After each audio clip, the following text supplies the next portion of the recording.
Is my marriage beyond repair? It's a question that's even painful to say out loud. If you're watching this, you might be feeling hopeless, wondering, is my marriage broken or is there any hope for us?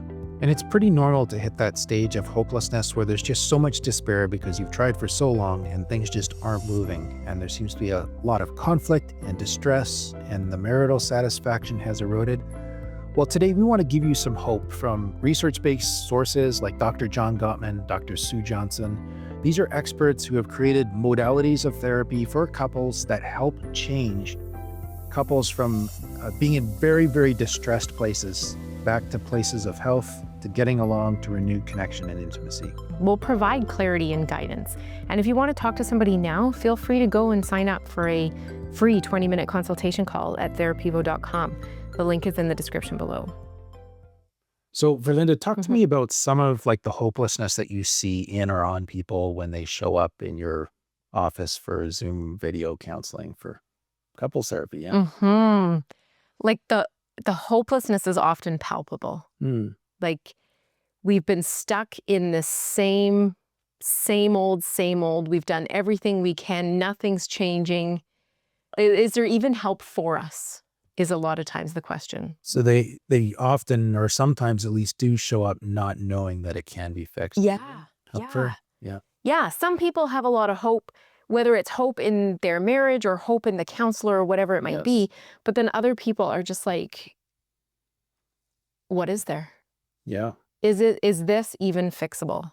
Yes. And that's kind of the question that we're getting to today. And I think it's a great statistic to share with people that when people come for couples counseling, on average, their marriage has been in distress for 7 years. That's what the research shows for people that show up. We would love it if people came sooner. Yes. Of course. Yeah. But that's still an average. And for some people, it's much longer. We've had people come with decades of difficult marriage where they've just remained committed to the covenant of marriage, but not being able to fix anything. And it's just so hard. And there's, tons of misery in it for them. So let's jump into this for Linda and kind of look at the different parts of what helps create that sense of hopelessness, or this is really bad and we can't fix it. And then how it's possible that this actually could begin to shift, or whether it can begin to shift. Yes. Okay. So the blog mentions Dr. Gottman's Four Horsemen. How do those play out in a marriage? Right. So if you haven't heard of Dr. John Gottman, he's a marriage researcher based in Seattle. And he's famous for having studied so many couples that he has criteria that he's built that enables him to predict the likelihood of divorce with something like a 94% accuracy or something like that. Yeah, really high. Yeah. In this particular case, on the subject of the Four Horsemen, he's really laid out 4 things that identify very specific behaviors that are in a marriage. And if these remain and exist in a marriage and they live on unchecked, where the couple never seeks help, they are super damaging to the marriage. And I think, if I remember correctly, the stat on that is if all 4 of these are present, there's an 80% likelihood that the marriage will end in divorce. That's what he said, unless remedial action is taken, right? So the first horseman that he identifies is called criticism. Criticism is just when you attack your partner's character because of what they're doing, because of something about them. So it's really more attack on who they are, on them as a person. And one of the things that he talks about is the need to shift that to a complaint. So away from an attack on your character towards a problem with the behavior that you're showing. Yeah. Or that you're doing. Yeah. Basically. So that might look like, I was scared when you were running late and didn't call. That's a legitimate complaint. Yeah. To put in a marriage. And some people think complaint is bad, you shouldn't complain about your spouse or to your spouse, and yes, if you're complaining all the time. But we also use this word slightly differently. But we're nagging. Yes. Yeah, this is a clinical, much better to issue the complaint rather than criticize. You don't care about me. You're horrible because you never come home on time. The never and always globalizing seem to get in there. Yes. Yeah. So that's the first horseman, is criticism. And then the next one is the most dangerous one of all, and that is contempt. And contempt is that sort of feeling of disgust that you feel towards another person and sometimes can cultivate, ruminate. This is a thing that you can feed. Yep. I think, is contempt towards another person. And in fairness, in plenty of cases, there are times when our spouse has done something to us that has been so damaging that it's almost like a protective thing. Like if I hold you in contempt, I can keep myself back from you and then I won't get hurt again. Mm-hmm. Okay. So, we can pathologize or non-pathologize it, but regardless of how you kind of put whatever lens or light you shine on it, it is very corrosive and very dangerous to have in a marriage. And when I see it in my individual clients, like I'm very quick to tell them in a friendly, kind way, like we have to work on this contempt. It's very risky if you're trying to save this marriage. Yeah. Okay. How about you in couples therapy, like when contempt shows up? I would view it more, I think, from a protector lens. Yes. As you were saying, like if I hold you in contempt, then I'm not going to try and get close to you and then get hurt again. Yes. And of course, it would come out that way. And it's not helping the marriage. Yes. Or you, or your own body. Yeah. Which is a great way to look at it in the context of couples therapy for sure. Mm-hmm. Yeah. So that's the second horseman. The third criticism, one, contempt. and that is defensiveness. Okay. So defensiveness, most people know what defensiveness is. It's that automatic sort of self-protective response where I have to justify, explain. Mansplaining comes out of this. Oh, come on. Really? Like when you mansplain something, you're defending yourself, I think. Why did that surprise you? Well, that just sounds, it's getting my defenses up because it makes it sound like this is a female problem. No, mansplaining is what men do. Oh, I thought mansplaining was like, you're so dumb, I have to explain everything to you. No, mansplaining is when men are defensively trying to explain why something. Oh, that's legit. Okay, sorry. Defensiveness. Yes. Are we good now? Yeah. You'll let me have that? Yeah. So Verlinda just gave us a very fine example of defensiveness in case you're wondering what it looked like. It's just an example for the... You're so busted right now. Okay. We're just going to leave that in. We're not going to just keep going. Okay. So we have criticism. You're overheating a little bit, Verlinda. Now I'm totally going to razz you. Anyways, let's get back to this. Yeah. Yes. Criticism, defensiveness. Defensiveness, yeah. So it's also like when you yes but something or you cross complain. Yeah, well, you do this and well, you do that. And it's back and forth. Or it's like those times, defensiveness, like when you say something that's 80% correct and it's a complaint about me and I just latch onto and focus on the 20% that's wrong and that's all I want to do. Yes. And again, like from a compassionate lens, we defend ourselves because we don't want our spouse to think that we're horrible enough to leave. Mm-hmm. Right? Mm-hmm. So I get why this happens, but it is damaging. Yes. It's damaging. Yes. And if you pair this with criticism, which is like, you always do this, of course the defense is going to come up because I don't always do it. There was one time out of the 100 that I didn't do it, and I'm going to tell you about that.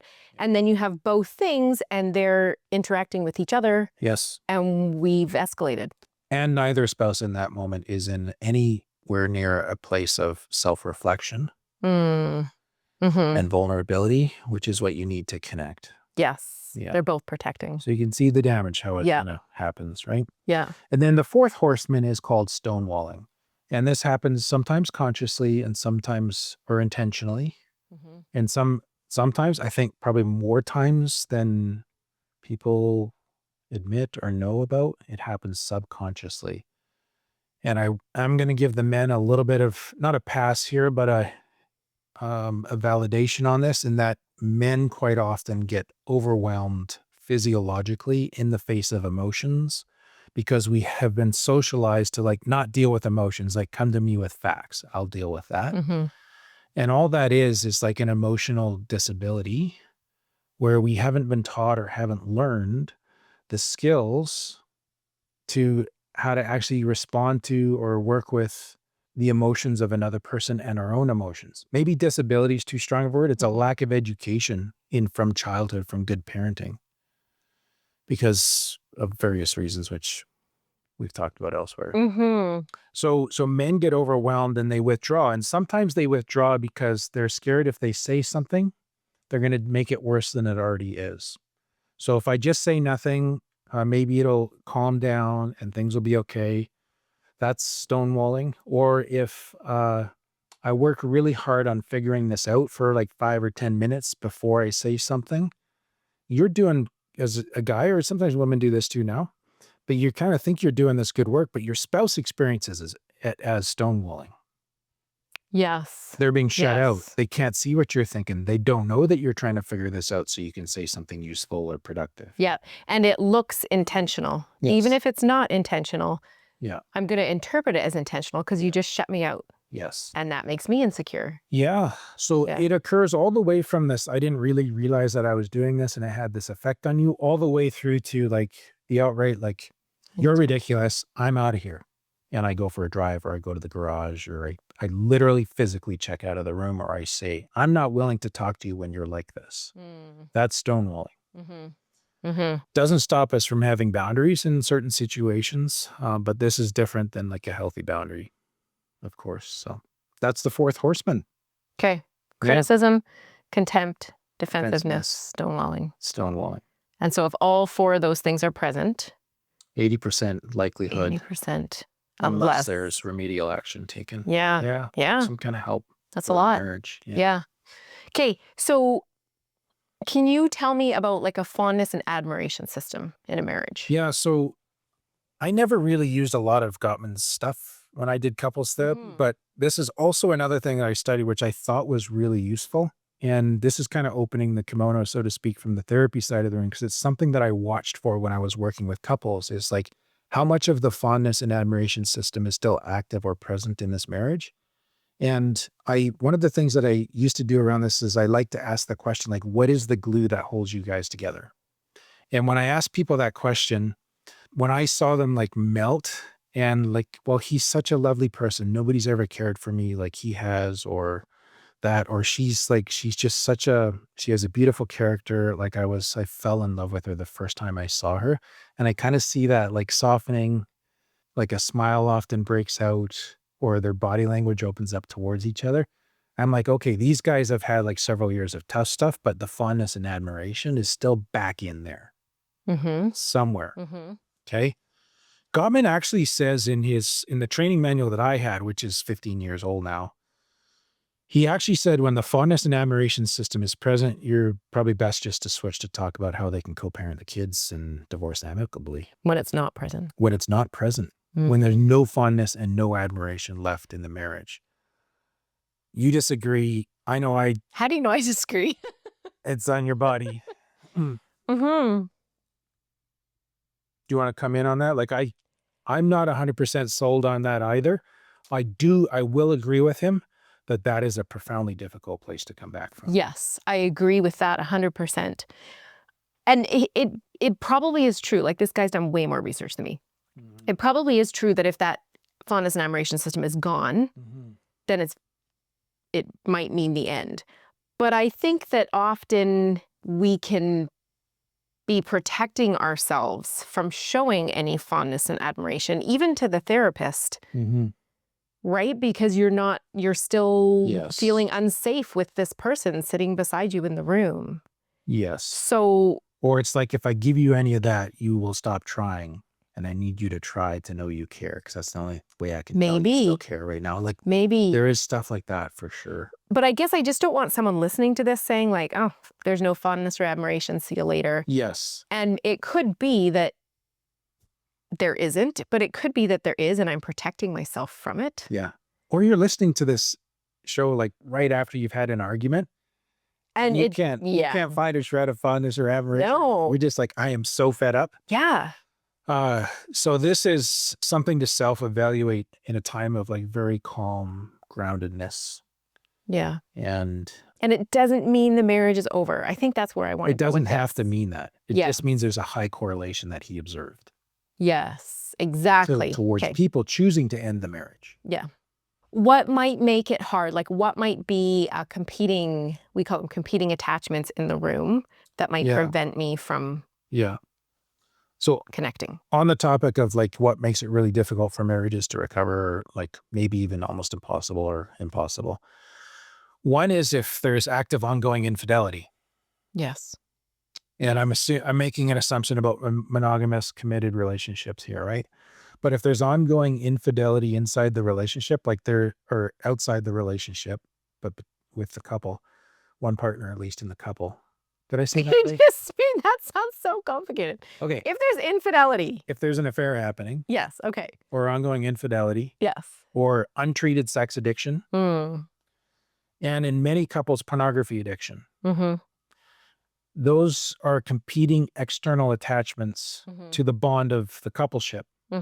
And when those things are present and active, like you don't have 100% of the other person, like you don't have trust, and then you don't have safety, and you can't have vulnerability. And in those cases, there isn't a lot of couples therapy that you can do because that's not a couples problem. It's a problem for the couple. Yeah. But it's an individual problem that is severely impacting the coupleship. Yeah. Yeah. And so we want to treat those addictions. We want to have a person kind of really walk with a therapist through, like if they're with an affair partner, like understanding and weighing out those decisions. Again, like therapists, we take neutral stance on this thing. I have a personal opinion and belief and convictions about infidelity, but I can't decide for someone else what they should do. Yeah, exactly. Right? So we hold that space for them to make that decision and help them grapple with the fact that you can't have this competing attachment in a closed marriage. Yeah. Yeah. So that's that for Linda. Yep. Another competing, attachment is addiction as well. Yep. And I talked about pornography and sex addiction, but it can be also like drugs and alcohol too. So substance use, that kind of thing, is a problem for the relationship, but it's one person's addiction. And there are interactions. The world talks a lot about codependency. We talk more about betrayal trauma related to addiction. Those are just ways of seeing the symptoms that come for the partner of an addict. And we would want to see the addiction resolved before there was a good likelihood that the couples therapy could be successful. Right. Yeah. Or even just to nuance that a little bit, like couples therapy can get you to a certain point. Yes. But there's going to be a ceiling to how far you can go. Yeah. If those are in the room. Yeah. Yeah. Because it creates continual disappointment or unsafety or that kind of thing. Yeah. Or it's almost like there's just an out. Like instead of turning to you, I'm going to turn to something else. I'm going to medicate over here. Yeah. Yeah, which is that's why we call this a competing attachment. And so then I'm not building this. I'm building this. Yes. Yeah. Yep. Thanks. That adds a dimension that's super important to this. So maybe I'll just say too, like there is one more thing, which we'll get to in a moment, which precludes couples therapy, like has to be dealt with before couples therapy, and that is abuse, but we'll get there in a second. Okay. So, yeah. Okay. Sometimes I think it's good for couples to realize that sometimes it's an outside pressure coming in. Yeah. And it seems like it's between us because we're fighting, but the problem's actually out here. Yes. And we just have so much stress that it seems like it's a problem within the marriage. Yes. Yeah. And for Linda, we talked about conflict there, but even like outside stressors, like a parent with a significant health problem requiring a high burden of care. How about the loss of a child?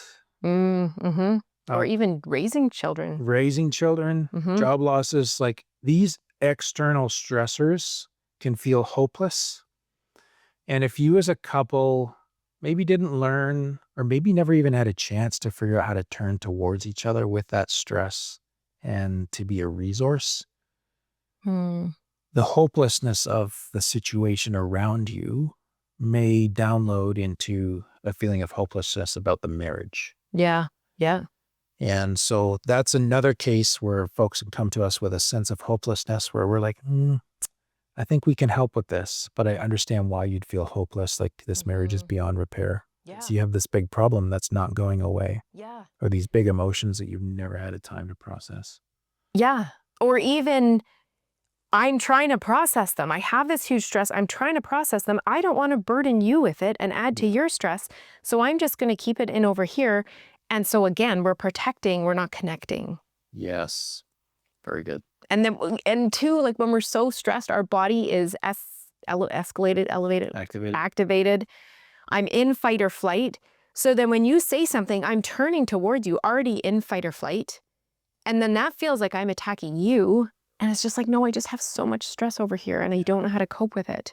And yet the research shows that even in these stressful times, if we can connect, the marital satisfaction improves immensely. Yes. But it's just hard to know how to do that sometimes if you never were taught those skills or see them modeled in your parents too, right? So absolutely. So, and that all comes back to like, often folks just feel like a sheer, like just stuckness. And we see this all the time, Verlin. I'd love for you to unpack this just kind of at a, basic level, at least for clients, people listening. Tell me about the negative cycle that people get into, like even the classic pursue, withdraw. So I always say to couples when they come in, it's like, you're not the problem. Your spouse is not the problem. It's this cycle that happens between you. That's the problem. And often, I mean, we could go a lot deeper and go into attachment wounds, etc. But like, just to keep this very surface level, I pursue my spouse because I want connection. That triggers something in him. So he withdraws because maybe I come in loud or strong. Just like intensity or... Yeah. So then he withdraws, he kind of shuts down. To me, that looks like he's not engaging, he's leaving me. What if he leaves? I get scared, I come out stronger to try and pull him in, which he's like, whoa, I back off stronger. Yep. And we're in this cycle where we're just trying to reach each other and we're both doing our best and both of us are hurting the relationship. Yes. I think another layer of that is like the withdrawing side is like trying to throw the wet blanket on the fire and thinks if I can just calm this down, it'll be okay and the marriage will be safe. Yeah. And the person who's pursuing is just like, if I can get in and like get like an arrow in through the armor and feel some connection, then I know the marriages will be okay and we'll be safe. Yes. And both people are trying to save the marriage in exactly the way that doesn't work for the other person. Yes. Yeah. What? It's just interesting to me how like a withdrawer is just like a wet blanket, let's calm it down. And then you describe a pursuer as like getting an arrow in there. And just...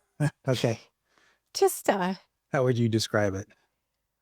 It's just like they're frantic for any connection. Like any connection is better than no connection. Yes.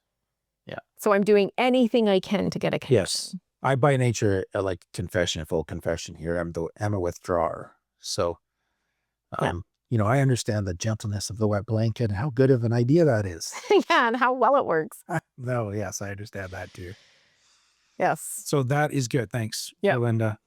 And then another thing that we see is like there's many people out there who get married and they're so deeply committed to the covenant of marriage and to maintaining that, especially like people of faith, right? Yeah. Yeah.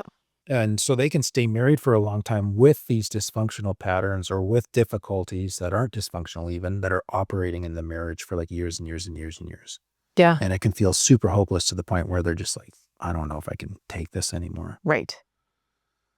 So that's a thing. Yep, absolutely. And sometimes as part of the difficulty that exists in the marriage, or sometimes just as part of like busyness and having kids and demands of schedules and exhaustion, sexlessness comes into a marriage.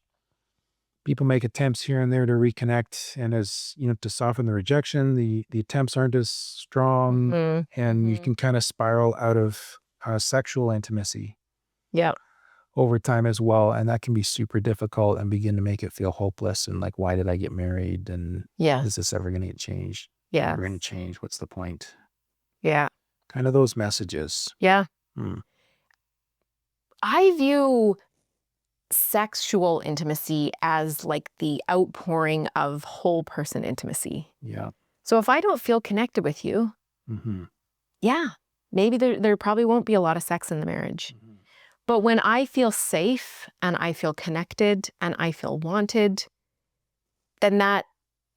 Assuming the physical health is there, also come out as more sexual intimacy. Yes. Yes.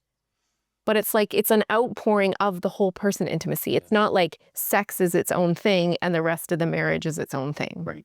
It's like, no, they're very connected. Right. But it doesn't mean either one means you're broken completely. Indeed. Yeah. Yeah. Good. I think we kind of covered a lot of that there. A lot of the common things that lead to that feeling of hopelessness. Yeah. Okay, but we mentioned before, like there are situations where repair is not the immediate priority. Yes. So can we talk about abuse? Yeah. So in the context of domestic violence, which includes emotional abuse, we would say that marriage counseling is contraindicated. And not just us, like a lot of well-qualified marriage therapists take this approach. And research-based methods. And there's a lot of research behind it. So if there is physical, financial, emotional, verbal, extensive verbal abuse, like beyond people misbehaving during conflict, but which is common for many couples, but abuse in its well-qualified forms, I should say. And I'm just saying that not to minimize some people's experience, but because this is one of the terms that's getting overused today. Yes, agreed. Okay. Yeah. In those cases, we would want to see the partner who's doing the abuse to commit to like long-term help, to do what it takes to undermine and erode the beliefs that enable them or give them sort of subconscious permission to engage in these behaviors in order to try to maintain control, usually in order to try to feel safe or connected. Mm-hmm. Because even if they do get into like a honeymoon phase or things calm down, as soon as there's some distress or a little bit of conflict, those behaviors will come back out, will trigger all of the feelings of unsafety and harm that have happened in the past, and you just can't fix it. And not only that, but marriage counseling is good marriage counseling is based on helping a couple get more vulnerable with each other. Exactly. Yes. And that requires safety. And if there's anything in my mind that says I could use that against her at a future date in response to that vulnerability, there is no way that that's not a safe thing to do. It's safe to proceed with marriage counseling. So yeah, we do, in those cases, absolutely want people, the abusive partner, to get into a treatment program for the abuse. Mm-hmm. Yeah. And we will include resources like the National Domestic Violence Hotline in the description below if you need immediate help. Yes. So that's just what to say about that. Mm-hmm. Yeah. Mm-hmm. Okay. Well, I feel like we've talked about some very difficult situations, but can we offer some hope here? Like, what are the signs that a marriage is salvageable? Well, like I said, if there's even just a little hair of that, a little touch of that fondness and admiration back in there, some people call it love and respect for one another. I'm not recommending or referring to the common book by that title. But if there's a little bit of that back in there, absolutely, that's in its smoldering. We'll blow on that flame a little bit. Of course, there's work to do before that kind of really comes to life. Yes. But that is something we look for. And often, when people pause with us and they're kind of talking to a therapist and they're sort of not right in the heat of conflict in the moment, they're like, yeah, I still love them. We just keep getting stuck. Yeah. And we can't get past this issue or issues. Yeah. Yeah. And even when it seems like we don't want this relationship, it could be that it's like, we don't want this relationship how it's been. Yes. And that is very different things. That is, yeah. So that's another great thing to realize. Some people don't have that language, and I'm so glad you said it, because just hearing it can help people come into that realization of, I don't want what we're having. Mm-hmm.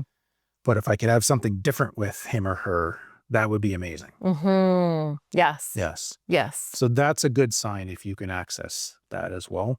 Yeah. I don't have to go through all these, like shared values and vision. Do you comment on that? Yeah. Like for some of the people that are so dedicated to the institution of marriage kind of thing, that is a shared, what did you call it? Value. Mm-hmm.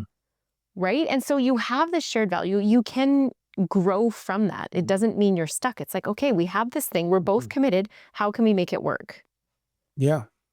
I think another thing along those lines too, Verlinda, is people realize that they have a lot of shared history. Yes. So maybe they didn't have the marriage value, never give that thing up kind of hammered into them so strong, but they're like, man, we have done so much life together. I don't want to throw this away. Yes. We'll take a tiny shred of that. We'll work with that. Yeah. Or even for the kids, we have kids together. We want to raise them together. Yeah. Yeah. Yeah. So those are all good things that are good signs of hope to have. Another thing that we're just looking for a hair of is a willingness to try. Yes. Yes. Yeah. Yeah. Give us an ounce of that, and we'll, what's the old an ounce of prevention is worth a pound of cure.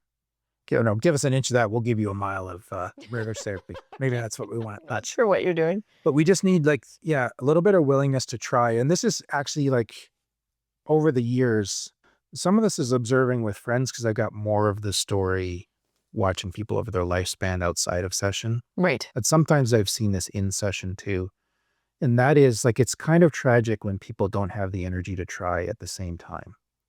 Yes. And one person wants to try and they're begging to go to counseling for years and the other person has their arms crossed or can't or won't or they're exhausted, whatever it might be.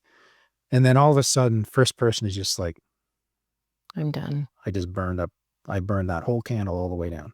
And then the other person panics and goes okay, I'll try now.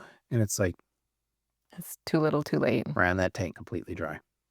If you have fear, if you have reluctance, but you have something way back in there that could be teased out to try a little bit, let that little bit of try be teased out. Please. Yes. And if your spouse is wanting to work on it. Spouse wants to work on it, you have to ask yourself the question, what if they get to the point where they never want to work on it anymore? Yeah. Yeah. That is a finite resource. Yeah.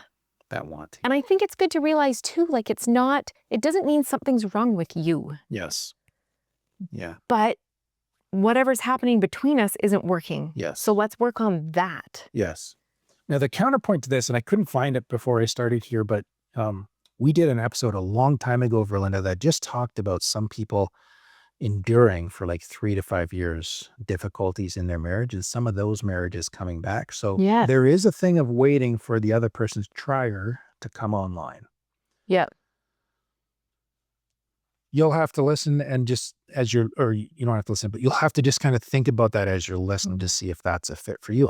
It's, we're on a show here. What can I say? But that is something to think about too. Mm-hmm. And your spouse. We don't know your spouse and how long they're willing to keep trying. Mm-hmm.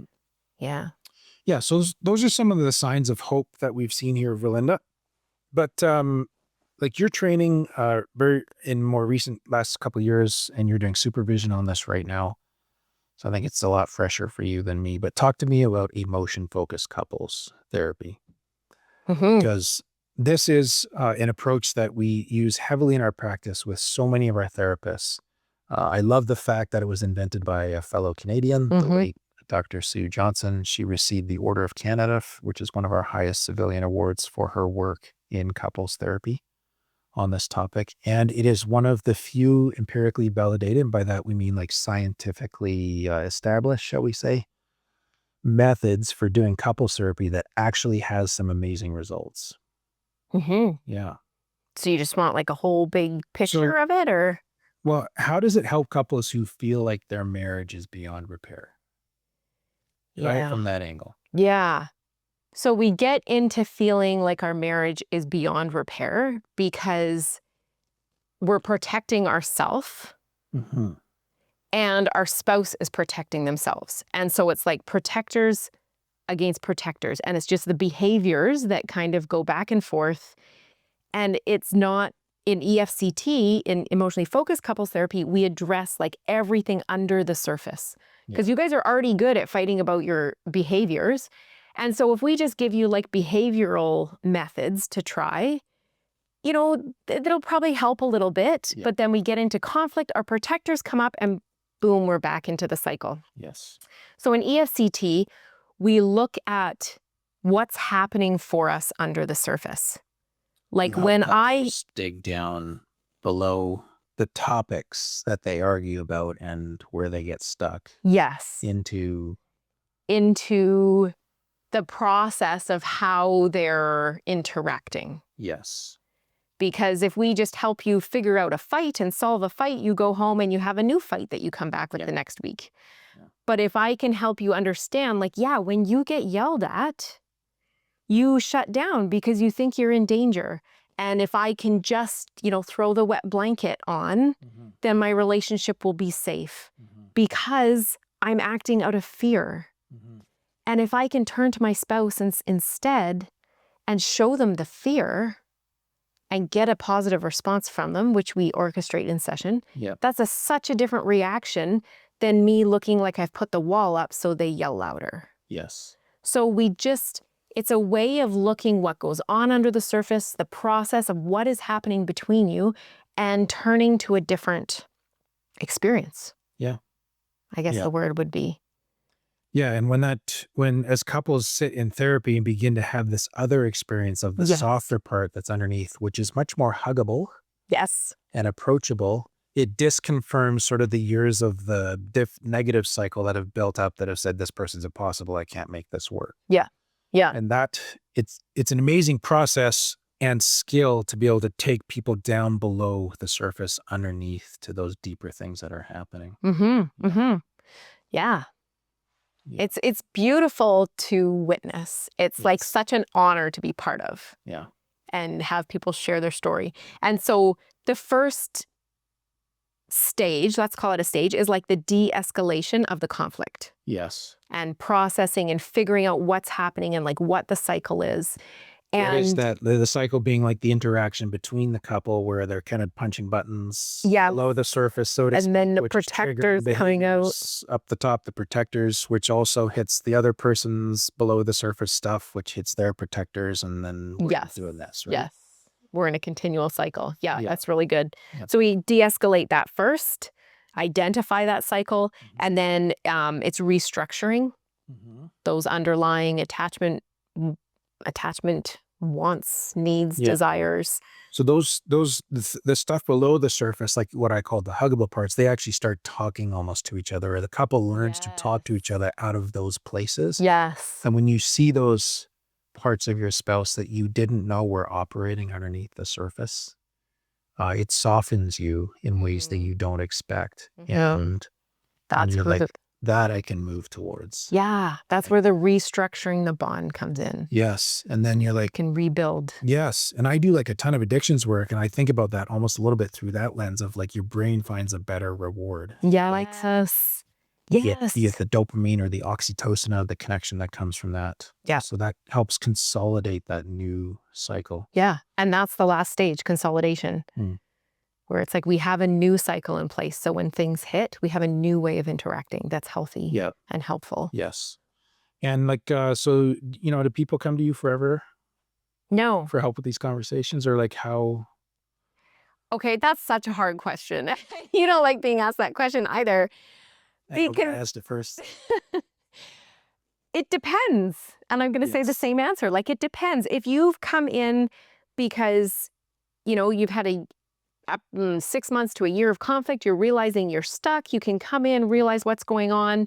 That might be a much quicker process, shorter process than if you've had years and years and years and the contempt is building or criticism's building. Then this is like a whole like rethinking, remodeling, rebuilding, restructuring. Like it's like you're building a house, not just renovating the bathroom. Yes. Yeah. That's good. That makes a ton of sense. So yeah, that's a super effective approach, which I think is great to go through and just let people know like, hey, yeah, there are people that come back from. Yes, there are. With the right kind of help. Yeah. So. Yeah. And everybody has struggles. Yeah. Like it doesn't matter your socioeconomic status or anything. Like we all struggle. Yeah, honestly, and like our marriage is good, but we have to almost do this on ourselves. What? It's good. Am I understating that? Yes. Well, I'm trying not to like over idealize for folks who are listening today. So that's me being defensive. Can we move along? Yes. Like, but we have to do this work on ourselves, or. Yeah, we do this. You know what I mean? Like, yes. Because where I was trying to go with that, Valinda, before I got myself in trouble, was to say that like, even good marriages have a cycle, a negative cycle. And that's why we think everybody can benefit from doing at least some of this work, because it helps you solve conflict more effectively. Like we now know, but when we first started, we certainly didn't know. No. We now know that we need to go underneath and like look for that part of the other person that is like scared or wants to be seen or known that they're precious or held or valued or acknowledged or something, and speak to that and not just have this above the surface.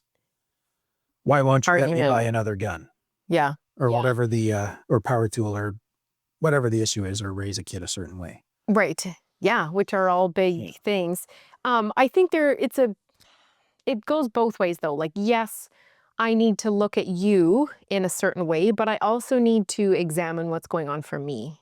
And let that part out. Yeah. Show that part instead of showing my defensive or criticism. Good. 100%. Yeah. Okay. So if you're ready to find out if your marriage is worth saving, but can be saved, like, honestly, reach out, 20-minute consultation call, see if one of our therapists can help, is the right fit for you. You can find us at therapevo.com. We have a specific couples counseling page. We can help you out there. For the full show notes here, you can go to therapevo.com/295. You got it, right. And the first step is reaching out. In the next video, actually, we're going to tackle the topic of what happens if you've already tried couples therapy and it didn't work for you, which I think is unfortunately an all too common presentation that we see in our practice. So please join us for the next one as well. We'll be getting to the thick of that. And as we continue through this mini series on what to do when it feels like your marriage is maybe beyond repair, stick with us. We have more great content coming over the next couple of weeks.